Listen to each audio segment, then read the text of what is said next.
ಕೃಷ್ಣಾಯ ವಾಸುದೇವಾಯ ಹರಯೇ ಪರಮಾತ್ಮನೇ ಪ್ರಣತಕ್ಲೇಶನಾಶಾಯ ಗೋವಿಂದಾಯ ನಮೋ ನಮಃ. ವಿಷ್ಣುಪತ್ನಿ ಮಹಾಮಾಯೇ ಮಹಾಪುರುಷಲಕ್ಷಣೆ ಪ್ರಿಯೇ ಥಾಮೇ ಮಹಾಭಾಗೆ ಲೋಕಮಾತರ್ ನಮೋಸ್ತುತೆ. ರತತ್ವಾದ್ ಭಾತ್ಮಕೆ ವಿಷ್ಣಾವಥವಾಪಿ ಜಗದ್ಭೃತೆ ಭರತೋ ವಾಯುರುದ್ದಿಷ್ಟಃ ಭಾರತೀ ತತ್ ಸರಸ್ವತಿ. ನಮೋ ರುದ್ರಾಯ ಮಹತೆ ದೇವಾಯೋಘ್ರಾಯ ಮೀಢುಷೆ ಶಿವಾಯ ನ್ಯಸ್ತದಂಡಾಯ ಧೃತದಂಡಾಯ ಮನ್ಯವೇ. ಜನ್ಮೈಶ್ವರ್ಯ ಶ್ರುತಶ್ರೀಭಿಃ ಏಧಮಾನ ಮದಃ ಪುಮಾನ್ ನಾರ್ಹ ಇತ್ಯಭಿಧಾತುಂ ವೈ ತ್ವಾಮಕಿಂಚನ ಗೋಚರಂ. ಕುಂತಿ ಭಗವಂತಂ ಕೃಷ್ಣಂ ನೈಕವಿಧೈಃ ವಾಕ್ಯಪ್ರಕಾರೈಃ ಸ್ತುವಂತಿ ಯಂ ಪ್ರಸಿದ್ಧಮಿಮಂ ಶ್ಲೋಕಮಾಹ ವಿಪದಸ್ಸಂತು ನ ಶಶ್ವತ ತತ್ರ ತತ್ರ ಜಗತ್ಪತೆ ಭವತೋ ದರ್ಶನಂ ಯಸ್ಯಾದ್ ಪುನರ್ಭವ ದರ್ಶನಂ ಇತಿ ತಂ ಸರ್ವೇ ವಯಂ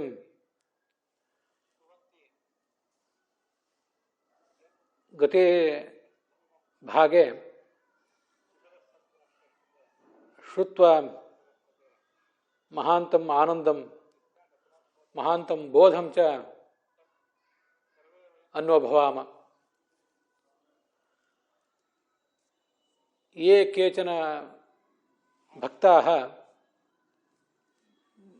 ಪದೇ ಪದೇ ಜೀವನೆ ವಿಪದಃ ಅನುಭವಂತೆ ತೇ ತಾಸು ವಿಪತ್ಸು ಭಗವಂತಂ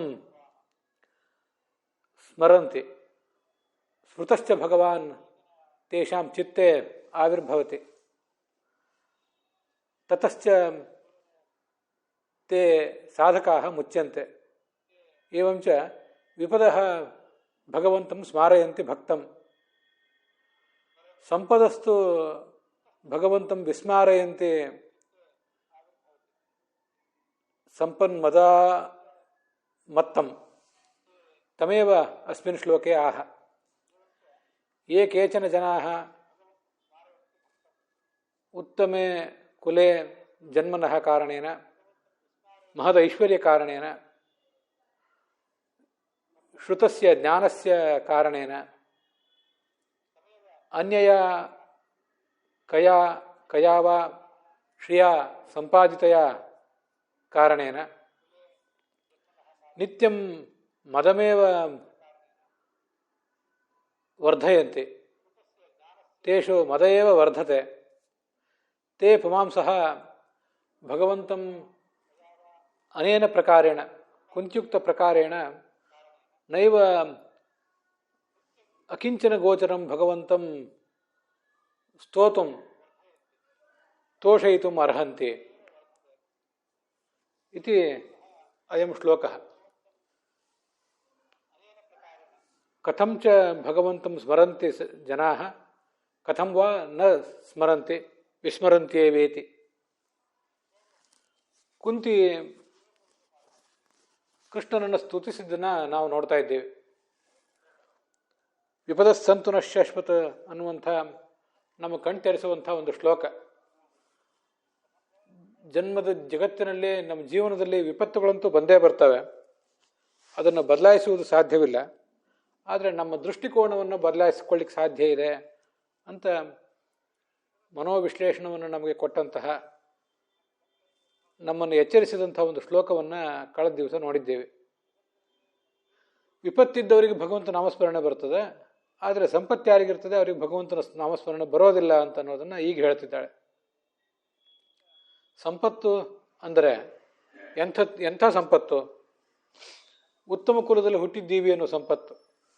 ಉತ್ತಮ ಕುಲದಲ್ಲಿ ಹುಟ್ಟು, ಐಶ್ವರ್ಯ, ಜ್ಞಾನ ಮತ್ತು ಬೇರೆ ಯಾವುದೇ ರೀತಿಯಾದ ಸಂಪತ್ತು ಇವುಗಳನ್ನು ಗಳಿಸಿದಂತೆ ಅವನ ಅಹಂಕಾರವು ಕೂಡ ಹೆಚ್ಚಾಗ್ತಾ ಹೋಗ್ತದೆ ಒಬ್ಬ ವ್ಯಕ್ತಿಯದು. ಅಂಥವನು ಅಕಿಂಚನ ಗೋಚರನಾದಂಥ ಈ ಭಕ್ತರನ್ನು ಪ್ರೀತಿಸಿ ಅವರಿಗೆ ಒಲಿಯುವಂಥ ನೀನೇನಿದ್ದಿ ನಿನ್ನನ್ನು ಅವರಿಗೆ ಸ್ತುತಿಸಲಿಕ್ಕೆ ಆಗೋದಿಲ್ಲ. ನೀನು ಅಕಿಂಚನ ಗೋಚರ. ಲೌಕಿಕ ವಿಷಯಗಳ ಕಡೆಗೆ ಗಮನವಿಲ್ಲದೆ ಯಾರು ನಿನ್ನನ್ನೇ ಸ್ತುತಿಸ್ತಾರೋ ಅವರಿಗೆ ಮಾತ್ರ ನೀನು ಗೋಚರನಾಗ್ತಿ ಅಂತ ಅದರ ತಾತ್ಪರ್ಯ. ಆದರೆ ಅಂಥ ನಿನ್ನನ್ನು ಈ ಹಿಂದೆ ಹೇಳಿದಂತೆ ಸ್ತೋತ್ರ ಮಾಡಲಿಕ್ಕೆ ಅವರಿಗೆ ಸಾಧ್ಯವಾಗೋದೇ ಇಲ್ಲ. ಹೀಗೆ ಯಾರ್ಯಾರು ಸ್ತೋತ್ರ ಮಾಡಬೇಕು ಅಂತಿದ್ರೆ ಜೀವನದಲ್ಲಿ ಒಂದು ಪಕ್ವತೆ ಬಂದಿದ್ರೆ, ಅಹಂಕಾರ ಮಮಕಾರ ಇತ್ಯಾದಿಗಳನ್ನು ದೂರ ಇಟ್ಟಿದ್ರೆ ಮಾತ್ರ ಹೀಗೆ ಭಗವಂತನನ್ನು ಸ್ತುತಿಸಲಿಕ್ಕೆ ಅವರಿಗೆ ಸಾಧ್ಯ ಆಗ್ತದೆ ಅಂತ ತಾತ್ಪರ್ಯ. ಇದಕ್ಕೆ ಸಂಬಂಧಪಟ್ಟಂತೆ ಯಾರ್ಯಾರು ಏನೇನು ವ್ಯಾಖ್ಯಾನ ಮಾಡಿದ್ದಾರೆ ಅಂತ ಅನ್ನೋದನ್ನು ನೋಡೋಣ. ಜನ್ಮ ಅಂದರೆ ಉತ್ತಮ ಕುಲದಲ್ಲಿ ಹುಟ್ಟಿರುವಿಕೆ. ಐಶ್ವರ್ಯ ಈ ಒಡೆತನ ಅಂತ ಅರ್ಥ. ಅನೇಕ ಆಳು ಕಾಳು ಇತ್ಯಾದಿಗಳ ಮೇಲಿನ ಒಡೆತನ, ಪ್ರಾಣಿ ಸಂಪತ್ತು, ದನಕರು ಸಂಪತ್ತು ಇತ್ಯಾದಿಗಳ ಮೇಲಿನ ಒಡೆತನ, ಇದನ್ನು ಐಶ್ವರ್ಯ ಅಂತ ಅನ್ನೋದು. ಶ್ರುತ ಅಂದರೆ ಶ್ರವಣ ಮಾಡಿರುವಿಕೆ. ತುಂಬ ಚೆನ್ನಾಗಿದೆ ಅದು. ಶ್ರವಣ ಮಾಡಿದ್ದಾನೆ ಚೆನ್ನಾಗಿ, ಗುರುಗಳ ಹತ್ರ ಕೂತು 12 ವರ್ಷವೋ 24 ವರ್ಷವೋ ಅದೆಷ್ಟು ವರ್ಷವೋ ಚೆನ್ನಾಗಿ ಶ್ರವಣ ಮಾಡಿದ್ದಾನೆ. ಆದರೆ ಶ್ರವಣ ಆಗಿದೆ, ಅದಕ್ಕೆ ಬರಬೇಕಾದ ಜ್ಞಾನ ಬಂದಿಲ್ಲ ಅನ್ನುವ ಧ್ವನಿ ಅಲ್ಲಿ ಕೇಳಿ ಬರ್ತದೆ. ಮತ್ತು ಶ್ರೀ ಅಂದರೆ ಧನ ಮೊದಲಾದ ಸಂಪತ್ತು, ಬಂಗಾರ ಬೆಳ್ಳಿ ವಜ್ರ ವೈಡೂರ್ಯ ಮೊದಲಾದ ಸಂಪತ್ತು. ಇದರಿಂದ ಆ ಮದ ಅನ್ನೋದು ಏಧಮಾನವಾಗ್ತಾ ಇದೆ, ನಿತ್ಯ ಬೆಳೀತಾ ಹೋಗ್ತದೆ ಅದು. ಅಂಥವನಿಗೆ ಅಕಿಂಚನ ಗೋಚರನಾದಂಥ ನಿನ್ನನ್ನು, ನೀನು ಅಕಿಂಚನಾನಾಂ ಪರಮಹಂಸಾನಾಂ, ಯಾವುದೇ ಲೌಕಿಕ ಸಂಪತ್ತಿಲ್ಲದ ಪರಮಹಂಸರಿಗೆ ನೀನು ಗೋಚರನಾದವನು. ಅವರು ನಿನ್ನಂಥವನನ್ನು ಕಾಣ್ತಾರೆ. ಅಂಥ ನಿನ್ನನ್ನು ಈ ಸಾಮಾನ್ಯನಾದ ವ್ಯಕ್ತಿ, ಇಂಥ ದುರಹಂಕಾರಿಯಾದ ವ್ಯಕ್ತಿ ಹೇಗೆ ಕಂಡಾನು? ಕಾಣುವುದಾ ಕಡೆ ಇರಲಿ, ನಿನ್ನ ನಾಮವನ್ನಾದರೂ ಅದು ಹೇಗೆ ಸ್ತುತಿಸ್ತಾನೆ ಅಂತ ಅಂತಾಳೆ ಕುಂತಿ. ಹೀಗೆ ನಿನ್ನನ್ನು ನೆನಪು ಮಾಡಿಕೊಡಬಲ್ಲಂಥ ವಿಪತ್ತೇ ಶ್ರೇಷ್ಠ, ನಿನ್ನನ್ನು ಮರೆಸಬಲ್ಲಂಥ ಸಂಪತ್ತು ನಮಗೆ ಬೇಡವೇ ಬೇಡ ಅಂತ ತಾಳವಳು. ಅದಕ್ಕೆ ಎಲ್ಲದಕ್ಕೂ ಅರ್ಥ ಬರೀತಾರೆ ಯಾದವಾರ್ಯರು. ಜನ್ಮ ಅಂದರೆ ಸತ್ಕುಲದಲ್ಲಿ ಜನ್ಮ, ಶ್ರೇಷ್ಠ ಕುಲದಲ್ಲಿ ಹುಟ್ಟುಬಿಟ್ಟಿದ್ದೇನೆ ಅಂತ ಜನ್ಮ, ಒಂದು ಅಹಂಕಾರ. ಐಶ್ವರ್ಯ ಅಂದರೆ ಒಡೆತನ, ಸ್ವಾಮಿತ್ವ, ಆಳು ಕಾಳುಗಳ ಮೇಲೆ ಹಿರಿಯನಾಗಿರೋ ಯಜಮಾನಿಕೆ ನಡೆಸುವಿಕೆ. ಶ್ರುತ ಅಂದರೆ ಶ್ರವಣ ಜನಿತ ವಿದ್ಯಾ, ಶ್ರವಣದಿಂದ ಬಂದಿರುವಂಥ ಒಂದು ಇನ್ಫಾರ್ಮೇಷನ್ ಅಷ್ಟೇ, ಪರೋಕ್ಷ ಜ್ಞಾನ ಅಂತ ನಾವು ಅದನ್ನು ತಿಳ್ಕೊಳ್ಬಹುದು. ಹಾಗೆ ಅಂತೇಳಿ ಶ್ರವಣ ಮಾಡಿದ್ದು ವ್ಯರ್ಥ ಅಲ್ಲ. ಆದರೂ ಕೂಡ ಇವನಿಗೆ ಶ್ರವಣ ಮಾಡಿ ಮುಂದೆ ಬರಬೇಕಾದಂಥ ನಿಜವಾದ ಅಪರೋಕ್ಷ ಜ್ಞಾನ ಬರಲಿಲ್ಲ, ಅಥವಾ ಪರೋಕ್ಷ ಜ್ಞಾನ ಬಂದರೂ ಕೂಡ ಅದರಿಂದ ಬರಬೇಕಾದ ವಿವೇಕ ಬಂದಿಲ್ಲ ಅಂಥವನು ಅಂತ ಅದರ ತಾತ್ಪರ್ಯ. ಹೀಗೆ ಶ್ರುತ ಅಂದರೆ ಶ್ರವಣಜನಿತವಾದ ವಿದ್ಯೆ, ಶ್ರೀ ಅಂದರೆ ಧನ ಸಂಪತ್ತು, ಬಂಗಾರ ಬೆಳ್ಳಿ ವಜ್ರ ವೈಡೂರ್ಯ ಮೊದಲಾದದ್ದು. ಇದು ಯಾದವಾರ್ಯ ಹೇಳಿದ ಅರ್ಥನೇ ನಾನು ಆವಾಗ ಹೇಳಿದೆ.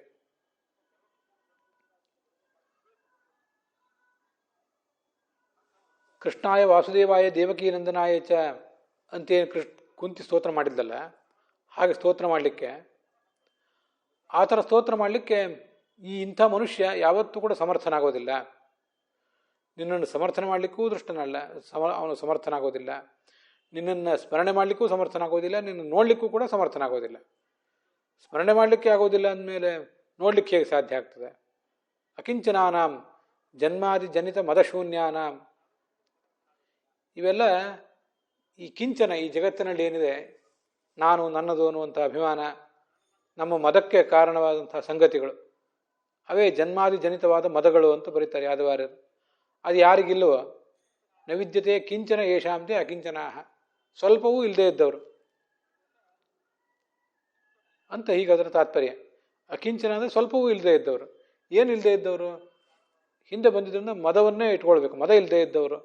ಆ ಮದ ಇಲ್ಲದೇ ಇದ್ದವರಿಗೆ ನಿನ್ನನ್ನು ಸ್ತುತಿಸುವುದು ಸಾಧ್ಯ ಆಗ್ತದೆ, ನಿನ್ನನ್ನು ನೋಡುವುದು ಕೂಡ ಸಾಧ್ಯ ಆಗ್ತದೆ ಅಂತ ಹೀಗೆ ಅದರ ತಾತ್ಪರ್ಯ. ಉಳಿದವರಿಗೆ ನಿನ್ನ ನಾಮವನ್ನು ಉಚ್ಚರಿಸುವುದೇ ಸಾಧ್ಯ ಆಗೋದಿಲ್ಲ ಅಂತ ಅದರ ಆ ಶ್ಲೋಕದಲ್ಲಿ ಕಾಣಿಸ್ತಾ ಇದೆ. ಇಲ್ಲಿ ನಾರ್ಹ ಇತಿ ಅಭಿಧಾತುಂ ವೈ ಅಂತಿದೆಯಲ್ಲ, ಸ್ತುತಿಸಲಿಕ್ಕೆ ಸಾಧ್ಯ ಆಗೋದಿಲ್ಲ ಅಂತ ಒಂದರ್ಥ. ಹೌದು, ಭಗವಂತನ ನಾಮವನ್ನು ಬಾಯಿಯಿಂದ ವ್ಯಕ್ತವಾಗಿ ಸ್ತುತಿಸಬೇಕು ಅಂದ್ರೂ ಅದಕ್ಕೊಂದು ಪಕ್ವತೆ ಬೇಕು. ಇಲ್ಲದೆ ಹೋದರೆ ಅದು ಪಕ್ವತೆ ಬೇಕು, ಒಂದು ಪೂರ್ವ ಜನ್ಮದ ಪುಣ್ಯ ಬೇಕು. ಅದಿದ್ದರೆ ಭಗವಂತನನ್ನು ಸ್ತುತಿಸ್ತಾನಷ್ಟೇ ಸಾಧಕ. ಅಲ್ಲಿ ಇತಿ ಅಭಿಧಾತುಂಬೊಯ್ ಅಂತ ಅನ್ನೋದಕ್ಕೆ ನಾವು ಇನ್ನೊಂದು ಅರ್ಥ ಮಾಡಬಹುದು ಅಂತ ನಂದೊಂದು ಆಲೋಚನೆ. ಇವಳು ಕುಂತಿ ಹೇಗೆ ಭಾವಪೂರ್ಣಳಾಗಿ ಸ್ತೋತ್ರ ಮಾಡಿದ್ಲು, ಹಾಗೆ ಭಾವಭಕ್ತಿಗಳಿಂದ ತುಂಬಿ ಭಗವಂತನನ್ನು ಸ್ತೋತ್ರ ಮಾಡಲಿಕ್ಕೆ ಈ ಅಹಂಕಾರಿಗಳಾದ ವ್ಯಕ್ತಿಗಳು ಸಮರ್ಥರಾಗೋದಿಲ್ಲ ಅಂತ ತಾತ್ಪರ್ಯ. ಭಾವಭಕ್ತಿ ಏನು ಒಳಗಿಲ್ಲದೆ, ಒಳಗಿನ ಆರ್ದ್ರತೆ ಇಲ್ಲದೆ, ತುಟಿಯಿಂದ ಹೊರಗೆ ಏನಾದರೂ ಪ್ರವಚನ ಮಾಡಬಹುದು, ದೊಡ್ಡ ಲೇಖನಗಳನ್ನು ಬರೀಬಹುದು, ಜನರಿಂದ ದೊಡ್ಡ ವಿದ್ವಾಂಸ ಅಂತ ಕರೆಸ್ಕೊಳ್ಬಹುದು. ಆದರೆ ಒಳಗಿನ ಭಾವ ತೀವ್ರತೆ ಇಲ್ಲದೆ ಹೋದರೆ ಹೊರಗೆ ಆ ಜಪವನ್ನು ಮಾಡಿದ್ರಿಂದ ಕೂಡ ಉಪಯೋಗ ಇಲ್ಲ ಅಂತ ತಿಳಿಸ್ತಿದ್ದಾರೆ. ಹಾಗೆ ಹೀಗೆ ಏನಾದರೂ ಭಾಷೆ ಕಲಿತದ್ರಿಂದ, ಭಾಷೆಯ ಮೇಲೆ ಹಿಡಿತಾ ಇರೋದ್ರಿಂದ ಭಗವಂತನನ್ನ ಶಬ್ದಗಳಿಂದ ಅವನು ಕೊಂಡಾಡಬಹುದು. ಆದರೆ ಆ ಕೊಂಡಾಟದ ಹಿಂದೆ ಆ ವ್ಯಕ್ತಿಗೆ, ಕೊಂಡಾಡುವ ವ್ಯಕ್ತಿಗೆ ಭಾವ ತೀವ್ರತೆ ಇರೋದಿಲ್ಲ. ಇತಿ ಅಂದರೆ ಈ ರೀತಿಯಾಗಿ ಕುಂತಿ ಯಾವ ರೀತಿಯಾಗಿ ಭಾವ ತೀವ್ರತೆಯಿಂದ ಹೊಗಳಿದ್ಲು, ಯಾವ ರೀತಿಯಾಗಿ ಅರ್ಥಗರ್ಭಿತವಾಗಿ ಹೊಗಳಿದ್ಲು, ಅರ್ಥಗರ್ಭಿತವಾಗಿ ಸ್ತೋತ್ರ ಮಾಡಿದ್ಲು, ಅದು ಸಾಧ್ಯ ಆಗೋದಿಲ್ಲ ಉಳಿದವರಿಗೆ. ಹಾಗೆ ತುಟಿಯಿಂದ ಹೊರಗೆ ಸ್ತೋತ್ರ ಮಾಡಿ ಯಾರು ಅಂತ ಅದರ ತಾತ್ಪರ್ಯ ಅಂತ ಹೀಗಿನೊಂದು ಅರ್ಥ ಇದಕ್ಕೆ ಮಾಡಬಹುದು. ಮುಂದೆ ಇದೇ ಶ್ಲೋಕಕ್ಕೆ ಬೇರೆ ವ್ಯಾಖ್ಯಾನಕಾರರು ಏನು ಮಾಡಿದ್ದಾರೆ ಅಂತನ್ನೋದನ್ನು ನಾವು ಸ್ವಲ್ಪ ಗಮನಿಸಬೇಕು. ಇದರಲ್ಲೂ ವಿವಾದಕ್ಕೆ ಕಾರಣ ಆಗುವಂಥ ಅಂಶ ಏನೂ ಇಲ್ಲ. ಆದರೂ ಎಲ್ಲ ವ್ಯಾಖ್ಯಾನಕಾರರನ್ನ ಪ್ರಸಂಗ ಇದ್ದರೆ ನಾವು ಗಮನಿಸಬೇಕು. ಸಂಪದಸ್ತು ಶ್ರೇಯಃ ಪರಿಪಂಥಿನಃ, ಸಂಪತ್ತೇನಿದೆ ಅದು ನಮ್ಮ ಶ್ರೇಯಸ್ಸಿಗೆ ಅಡೆತಡೆಯನ್ನೇ ಉಂಟು ಮಾಡ್ತದೆ ಅಂತ ಶ್ರೀಧರರು ಅದನ್ನು ವ್ಯಾಖ್ಯಾನ ಮಾಡ್ತಾರೆ. ಅಕಿಂಚನ ಗೋಚರಂ ಅಂತಂದರೆ ಅನರ್ಹತಾಮೇವ ಸೂಚಯಿತು ವಿಷಿನಷ್ಟಿ ಅಕಿಂಚನ ಗೋಚರಂ ನಾಸ್ತಿ ಕಿಂಚನ ಯೇಷಾಂತೆ ಅಕಿಂಚನಾಹ ನಿಷ್ಕಾಮಾಹ ತೇಷಾಂ ಗೋಚರಂ.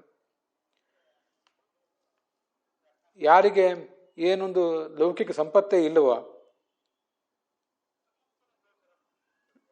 ಕಿಂಚನ ಯೇಷಾಂ, ಯಾವ ಸಾಧಕರಿಗೆ ಕಿಂಚನ ಯಾವ ಲೌಕಿಕ ಕಾರಣವೂ ಕೂಡ ಇಲ್ಲವೋ ಅಂಥವರು ಅಕಿಂಚನರು, ನಿಷ್ಕಾಮರು, ಅಂಥವರಿಗೆ ಈ ಭಗವಂತ ಒಲಿತಾನೆ ಅಂತ ಅದರ ತಾತ್ಪರ್ಯ.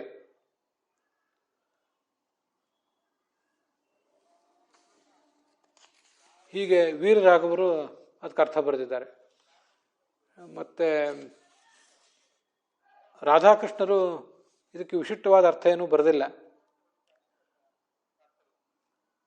ತೇಷಾಂ ಶ್ರೀಭಿಹಿ ಸಮೃದ್ಧಿಭಿಹಿ ಏದಮಾನ ಮದಃ, ಸಂಪತ್ತನ್ನು ಗಳಿಸಿ ಅವನ ಮದ ಏರ್ತಾ ಇರ್ತದೆ. ಅದಕ್ಕೆ ಅವರು ಅಕಿಂಚನಾಹ ಅಂತ ಅನ್ನೋದಕ್ಕೆ ಭಾಗವತಾಹ ತೇಷಾಂ ಗೋಚರಂ. ಅಕಿಂಚನರು ಅಂದರೆ ಭಾಗವತರು, ಅವರು ನಿನ್ನನ್ನು ತಿಳಿದಾರೆ ಹೊರತು ಇಂಥ ಸಾಮಾನ್ಯರು ನಿನ್ನನ್ನು ತಿಳಿತಾರೆ ಹೇಗೆ ಅಂತ ಅದರ ಅಭಿಪ್ರಾಯ. ಅದರ ಮುಂದೆ ಬರುವಂಥದ್ದು ನಮೋ ಕಿಂಚನ ವಿತ್ತಾಯ ನಿವೃತ್ತ ಗುಣವೃತ್ತಯೇ ಅನ್ನುವಂಥ ಒಂದು ವಿಚಿತ್ರವಾದ ಶ್ಲೋಕ. ಅನೇಕ ಕಡೆ ಭಾಗವತ ಆ ಶಬ್ದಗಳಿಂದ ಏನು ಹೇಳ್ತದೆ ಅಂತ ನಮ್ಗೆ ಗೊತ್ತಾಗೋದಿಲ್ಲ. ಆತ್ಮಾರಾಮಾಯ ಶಾಂತಾಯ ಕೈವಲ್ಯ ಪತಯೇ ನಮಃ ಅಂತ ಈಗ ನಾವು ನೋಡಬೇಕಾಗಿರುವಂಥ ಶ್ಲೋಕ. ಅಕಿಂಚನಾಹ ಅಂದರೆ ಭಕ್ತರು, ಲೌಕಿಕ ಸಂಪತ್ತು ಇಲ್ಲದಂಥ ಭಕ್ತರೇನಿದ್ದಾರೆ ಆ ಭಕ್ತರೇ ಇವನ ಪಾಲಿಗೆ ಸಂಪತ್ತು. ಆ ಭಕ್ತರನ್ನು ಸಂಪತ್ತು ಕಾಪಾಡಿದಂತೆ ಇವತ್ತು ಕಾಪಾಡ್ತಾನೆ. ಭಕ್ತರಿಗೆ ನಾವು ಸಂಪತ್ತು ಧನಕನಕಾದಿಗಳಿಗೆ ಎಷ್ಟು ಬೆಲೆ ಕೊಡ್ತೀವೋ ಅಷ್ಟು ಬೆಲೆಯನ್ನು ಇವನು ಕೂಡ ಭಕ್ತರಿಗೆ ಕೊಡ್ತಾನೆ ಅಂತ ಅದರ ತಾತ್ಪರ್ಯ. ಭಕ್ತಾಹ ಏವ ವಿತ್ತಂ, ವಿತ್ತಂ ಅಂದರೆ ಸರ್ವಸ್ವಂ. ಈ ವಿತ್ತ ಅಂದರೆ ಬರೇ ದುಡ್ಡಲ್ಲ, ವಿತ್ತಂ ಅಂದರೆ ಸರ್ವಸ್ವ, ಭಕ್ತರೇ ಸರ್ವಸ್ವ ಭಗವಂತನ ಪಾಲಿಗೆ. ಮಮ ಪ್ರಾಣಾಹಿ ಪಾಂಡವ ಅಂತ ಕೃಷ್ಣ ಮಹಾಭಾರತದಲ್ಲಿ ಪಾಂಡವರ ಬಗ್ಗೆ ಹೇಳ್ತಾನೆ, ನನಗೆ ಇವರು ಪ್ರಾಣರಿದ್ದಂತೆ ಅಂತ.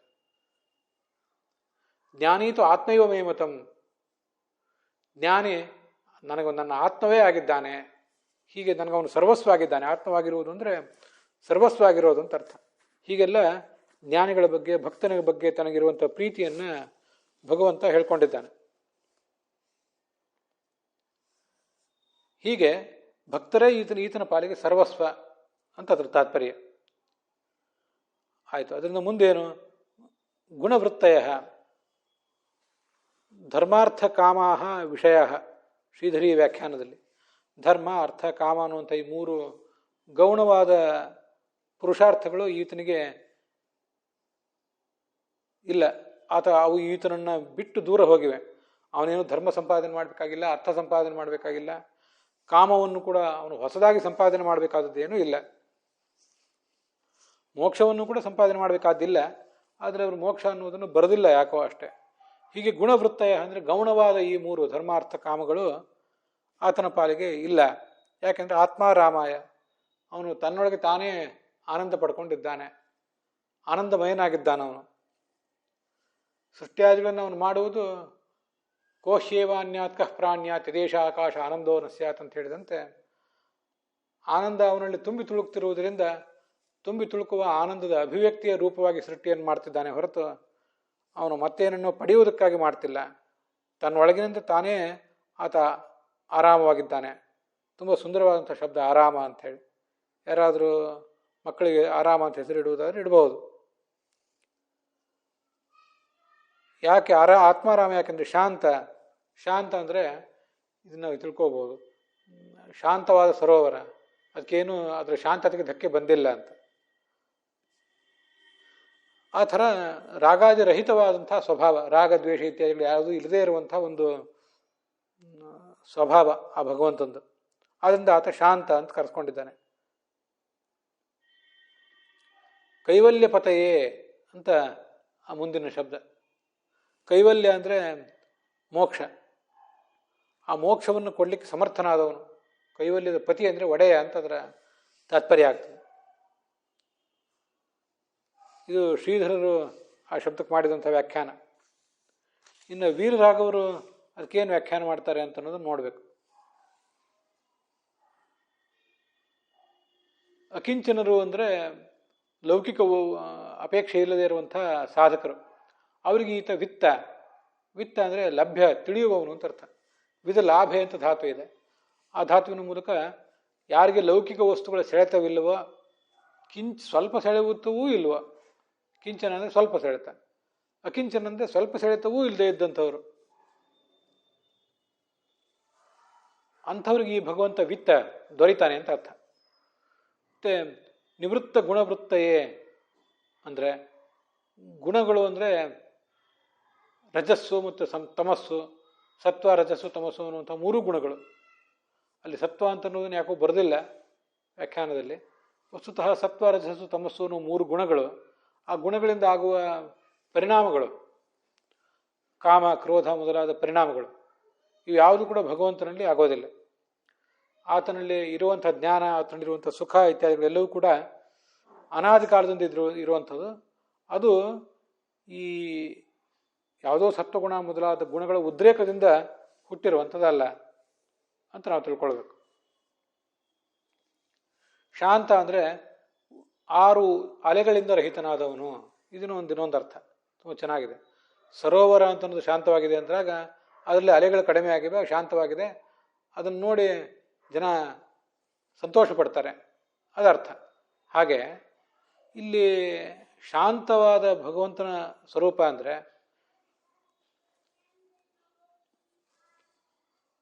ಕ್ಷುತ್ಪಿಪಾಸೆ ಷಡೂರ್ಮಯ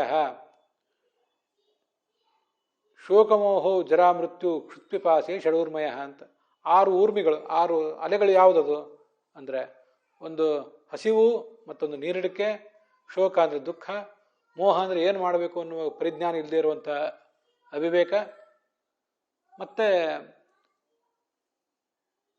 ಜರ ಮತ್ತು ಮೃತ್ಯು, ಮುಪ್ಪು ಮತ್ತು ಮೃತ್ಯು. ಇವಿಷ್ಟು 6 ಅಲೆಗಳು. ಈ 6 ಅಲೆಗಳು ಮೇಲಿದ ಮೇಲೆ ಅಪ್ಪಳಿಸ್ತಾ ಇದ್ದರೆ ಸರೋವರ ಶಾಂತವಾಗಿರೋದಿಲ್ಲ. ಆ ಸರಸ್ಸಿನ ಸೌಂದರ್ಯವನ್ನು ನೋಡಲಿಕ್ಕೂ ಕೂಡ ನಮಗೆ ಸಾಧ್ಯ ಆಗೋದಿಲ್ಲ.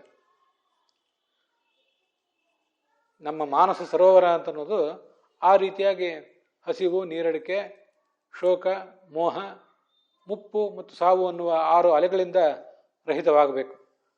ನಮ್ಮದು ಹಾಗಾಗಬೇಕಾದ್ರೆ ನಾವು ಭಗವಂತನನ್ನು ಶಾಂತ ಅಂತ ಉಪಾಸನೆ ಮಾಡಬೇಕು.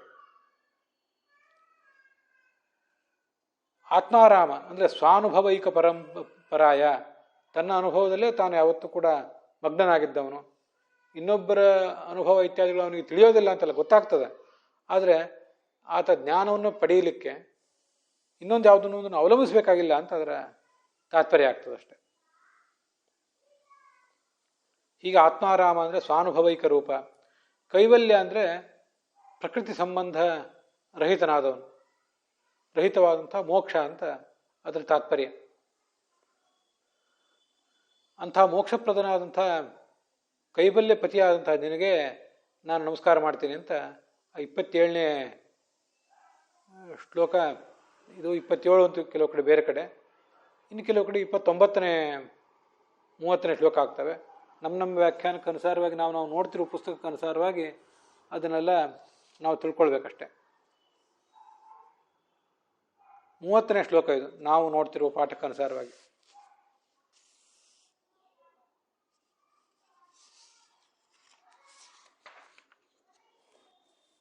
ಹೀಗೆ ನಮೋ ಕಿಂಚನ ವಿತ್ತಾಯ ನಿವೃತ್ತ ಗುಣವೃತ್ತಯೇ ಆತ್ಮಾರಾಮಾಯ ಶಾಂತಾಯ ಕೈವಲ್ಯಪತಯೇ ನಮಃ ಅನ್ನೋದಕ್ಕೆ ಈ ಬೇರೆ ಬೇರೆ ವ್ಯಾಖ್ಯಾನಕಾರರು ಮಾಡಿದ ಅಭಿಪ್ರಾಯಗಳನ್ನು ನಾವು ನೋಡಿದ್ದೇವೆ. ಭಕ್ತಾಹ ಏವ ವಿತ್ತಂ ಸರ್ವಸ್ವಂ ಯಸ್ಯ ತಸ್ಮೈ. ಗುಣವೃತ್ತಿಗಳು ಅಂದರೆ ನಾವು ಈಗಾಗಲೇ ನೋಡಿದಂತೆ ಶ್ರೀಧರಿಯ ವ್ಯಾಖ್ಯಾನವನ್ನೇ ಈ ರಾಧಾಕೃಷ್ಣರ ವ್ಯಾಖ್ಯಾನ ಕೂಡ ಅವಲಂಬಿಸಿರ್ತದೆ. ಅವ್ರು ಹೇಳಿದಂತೆಯೇ ಇವರು ಕೂಡ ವ್ಯಾಖ್ಯಾನ ಮಾಡಿದ್ದಾರಷ್ಟೆ.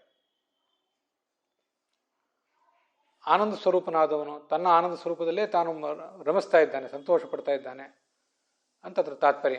ಶಾಂತಾಯ ಶಾಂತಚಿತ್ತಾಯ ಕೈವಲ್ಯಂ ದಾತು ಸಮರ್ಥಾಯ, ಮೋಕ್ಷವನ್ನು ಕೊಡ್ಲಿಕ್ಕೆ ಅವನು ಸಮರ್ಥನಾಗಿದ್ದಾನೆ ಅಂತ ಅದರ ತಾತ್ಪರ್ಯ. ಹೀಗೆ ಉಳಿದ ವ್ಯಾಖ್ಯಾನಕಾರರು ಏನು ಹೇಳಿದರು ಅಂತ ಅನ್ನೋದು ನೋಡಿದ್ವಿ. ಈಗ ವಿಜಯಧ್ವಜರು ಮತ್ತು ಯಾದವಾರ್ಯರು ಆ ಶ್ಲೋಕಕ್ಕೆ ಏನು ಅರ್ಥ ಹೇಳ್ತಾರೆ ಅಂತ ಅನ್ನೋದನ್ನು ನೋಡೋಣ. ಹಾಗೆ ಇದಕ್ಕೆ ಐತರೇಯ ಉಪನಿಷತ್ತಿನ ಭಾಷ್ಯದಲ್ಲಿ ಒಂದು ವಿವರಣೆ ಇದೆ, ಅದನ್ನು ಕೂಡ ನೋಡೋಣ. ಕಿಂಚನ ಅಂದರೆ ಸ್ವಲ್ಪವೂ ಕೂಡ. ಯಾವುದದು ಸ್ವಲ್ಪವು? ಸರ್ವನಾಮ ಶಬ್ದ. ಅದು ಏನನ್ನು ಹೇಳ್ತದೆ ಅಂದರೆ ಕೃಷ್ಣನಿಗಿಂತ ಹೊರತಾದ ಯಾವ ಸ್ವಲ್ಪ ವಸ್ತುವು ಕೂಡ ಅವರಿಗೆ ಬೇಡ.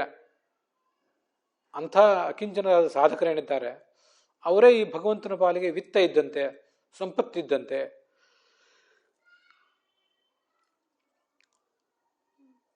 ಈ ಸತ್ವ ರಜಸ್ಸು ತಮಸ್ಸು ಅನ್ನೋ 3 ಗುಣಗಳಿಂದ ಆಗುವ ವೃತ್ತಿಗಳು ಅಂದರೆ ಜಾಗೃತ, ಸ್ವಪ್ನ, ಸುಷುಪ್ತಿ ಅನ್ನೋ 3 ಅವಸ್ಥೆಗಳು ಅಂತ ಹೇಳ್ತಾರೆ ವಿಜಯಧ್ವಜರ ವ್ಯಾಖ್ಯಾನದಲ್ಲಿ. ಒಬ್ಬೊಬ್ಬರು ಒಂದೊಂದು ಥರ ವ್ಯಾಖ್ಯಾನ ಮಾಡ್ತಾರೆ. ಕಾಮಕ್ರೋಧಾದಿಗಳಿಲ್ಲ ಅಂತ ಅನ್ನೋದು ಸರಿ. ಯಾವುದೇ ಭಾವನೆಯ ಮನೋವೃತ್ತಿ ರೂಪವಾದ ಭಾವದ ಏರುಪೇರಿಲ್ಲದೆ ಇದ್ದವನು ಅಂತ ಅದರ ಅರ್ಥ. ಆದರೆ ಇನ್ನೊಂದು ಅರ್ಥ ಹೇಳ್ತಾರೆ ಪದರತ್ನಾವಳಿಯಲ್ಲಿ, ಸತ್ವದಿಂದ ನಮಗೆಲ್ಲಿಗೂ ಕೂಡ ಜ್ಞಾನೋದಯ ಆಗ್ತದೆ, ರಜೋಗುಣದಿಂದ ಅದು ಚಟುವಟಿಕೆಯನ್ನು ಮಾಡಿಸುವುದಾದ್ರಿಂದ ಕನಸು ಇತ್ಯಾದಿಗಳು ಬೀಳ್ತವೆ, ಮತ್ತು ತಮೋಗುಣದಿಂದ ನಮಗೆ ನಿದ್ರೆ ಬರ್ತದೆ. ಆದರೆ ಭಗವಂತ ನಿತ್ಯ ಜಾಗೃತನಾದವನಾದ್ದರಿಂದ ಅವನಿಗೆ ಸತ್ವ ರಜಸ್ಸು ತಮಸ್ಸು ಅನ್ನೋ 3 ಗುಣಗಳ ಪ್ರಭಾವದಿಂದಾಗಿ ಏನೇನಾಗಬೇಕು, ಒಬ್ಬ ಸಾಮಾನ್ಯರಲ್ಲಿ ಏನೇನಾಗ್ತವೆ ಅವು ಕೂಡ ಆತನಲ್ಲಿ ಆಗೋದಿಲ್ಲ. ಜ್ಞಾನೋದಯ ಆತನಿಗೆ ಹೊಸದಾಗಿ ಆಗಬೇಕಾಗಿಲ್ಲ, ಈಗಾಗಲೇ ಜ್ಞಾನ ಆತನಿಗೆ ಇದ್ದೇ ಇದೆ. ಆ ಜ್ಞಾನದ ಒಂದು ಖನಿಯ ಅವನಾಗಿದ್ದಾನೆ ಅಂತ ಅದರ ಅಭಿಪ್ರಾಯ. ಅಕಿಂಚನ ವಿತ್ತ ಅಂದರೆ ಅಕಿಂಚನರಾದ ಭಕ್ತರಿಂದ ತಿಳಿಯಲ್ಪಟ್ಟವನು ಅಂತ ಅರ್ಥನೂ ಮಾಡ್ಕೋಬಹುದು. ವಿತ್ತ ಅಂದರೆ ದೊರೆಯಲ್ಪಟ್ಟದ್ದು, ಹೊಂದಲ್ಪಟ್ಟದ್ದು ಅಂತ ಅರ್ಥ. ಹಾಗೇನೆ ತಿಳಿಯಲ್ಪಟ್ಟದ್ದು ಅಂತ ಕೂಡ ಅರ್ಥ ಮಾಡಬಹುದು. ವಿದ್ ಧಾತುವಿಗೆ ತ ಪ್ರತ್ಯಯ ಬಂದಾಗ ಹೀಗೂ ಕೂಡ ಒಂದು ರೂಪ ಆಗ್ತದೆ. ಆದ್ದರಿಂದ ಇದನ್ನು ವಿತ್ತ ಅಂತ ಹೀಗೆ ವರ್ಣನೆ ಮಾಡ್ತಾರೆ.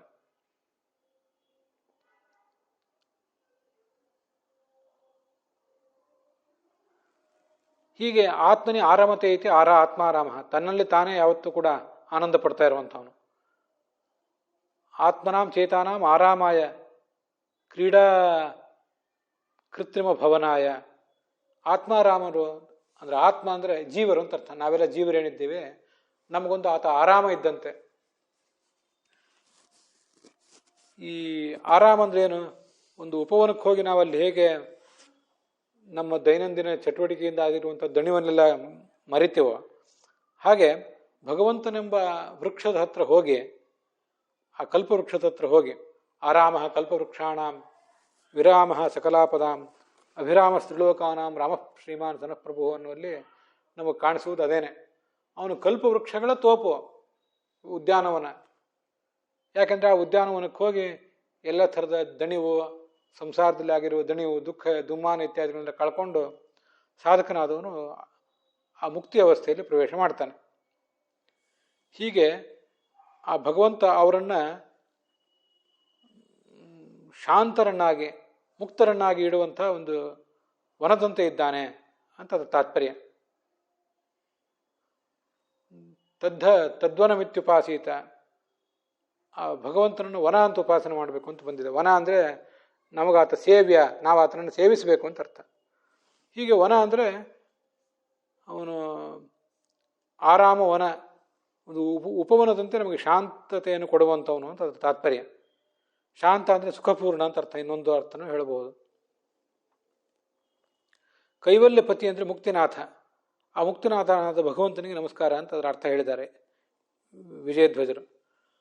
ಅಕಿಂಚನಾಹ ಭಕ್ತಾ ತಯೇವ ವಿತ್ತಂ ಯಶಸಃ ತಥಾ ತಸ್ಮೈ. ಅಕಿಂಚನರು ಅಂದರೆ ಭಕ್ತರು, ಅವರನ್ನೇ ಸಂಪತ್ತನ್ನಾಗಿ ಮಾಡಿಕೊಂಡವನು. ಇದಕ್ಕೆ ಅಕಿಂಚನರು ಈ ಸಾಧಕರೇನಿದ್ದಾರೆ ಅವರು ಭಗವಂತನಿಗೆ ಸಂಪತ್ತಿದ್ದಂತೆ ಅಂತ ಬಂತಲ್ಲ, ಅದು ಐತರೇಯ ಉಪನಿಷತ್ತು ಅದರ ಭಾಷ್ಯದಲ್ಲಿ ಬರ್ತದೆ ಅಂತ ನಾನು ಹೇಳಿದೆ. ಅದಕ್ಕೆ ಹೀಗೊಂದು ಅದನ್ನ ನೆನಪು ಮಾಡ್ಕೊಳ್ಳೋಣ.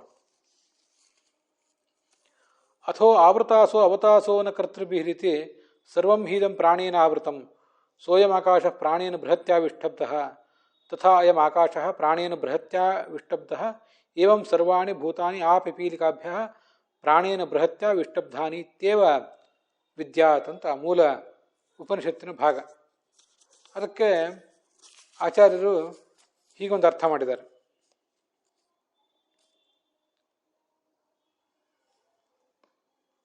ಈ ಭಗವಂತ ಈ ವಾಯುವಿಗೂ ಕೂಡ ಆಧಾರನಾದವನು, ವಾಯುವನ್ನು ಕೂಡ ಈ ಜಗತ್ತಿನಲ್ಲಿ ನಿಲ್ಲಿಸಿದವನು ಅವನು.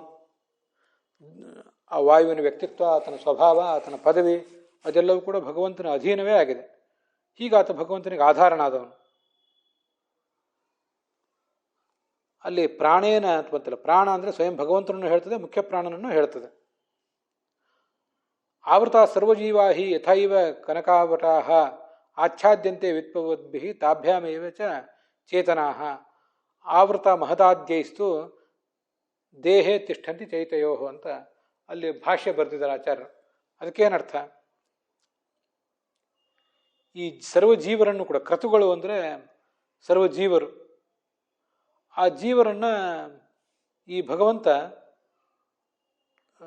ತುಂಬ ಎಚ್ಚರಿಕೆಯಿಂದ ಕಾಪಾಡಿ ಇಟ್ಟಿದ್ದಾನೆ ಅಂತ.